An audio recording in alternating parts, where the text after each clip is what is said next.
बादलों के बहुत ऊपर परियों की एक जादुई दुनिया थी। उस किंगडम का नाम पिक्सी होलो था। उस किंगडम की खूबसूरत रानी अपनी आवाम को एक फैशन शो कंपटीशन का पैगाम देती है। दूर दूर से परियां उसमें पार्टिसिपेट करने के लिए आती हैं।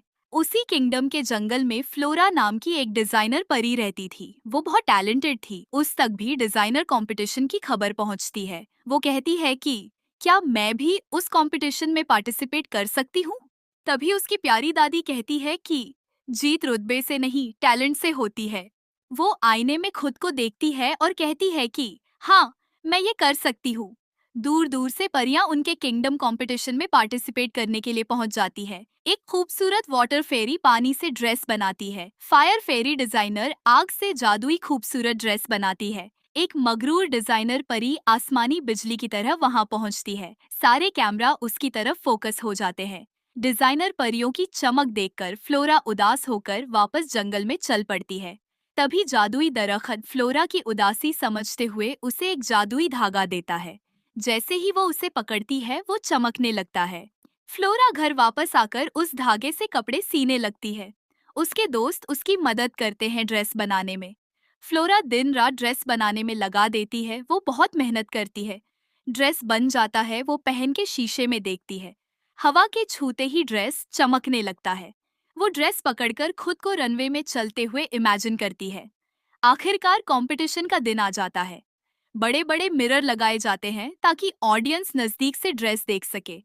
रानी भी पहुंच जाती है और शो शुरू करवाती है। सॉफ्ट म्यूजिक प्ले होने लगता है। वैक्सा परी बदलते हुए कलर्स वाला ड्रेस पहनकर वॉक करती है। फिर फ्लोरा रनवे पर कदम रखती है। उसके पाँव के नीचे से फूल खिलने लगते हैं। सारी परियां उसका नेचुरल मैजिक देखकर हैरान हो जाती है। क्वीन सेलेस्टिना उसका ड्रेस देखकर चौंक जाती है। हवा चलती है और फ्लोरा का ड्रेस और भी खिलने लगता है।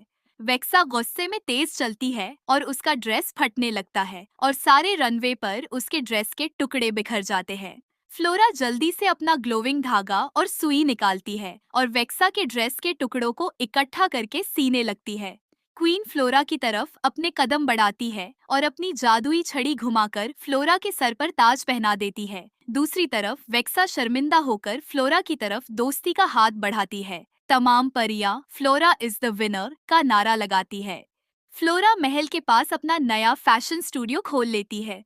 दूर दूर से परियां उससे अपने ड्रेस बनवाने के लिए आती हैं। वो अपनी दादी माँ का शुक्रिया अदा करती है क्योंकि उन्होंने ही उसे हिम्मत दी थी कि आज वो रानी की भी पर्सनल डिजाइनर है। और इसी तरह वो एक आम परी से पिक्सी हॉलो की सबसे खास परी बन जाती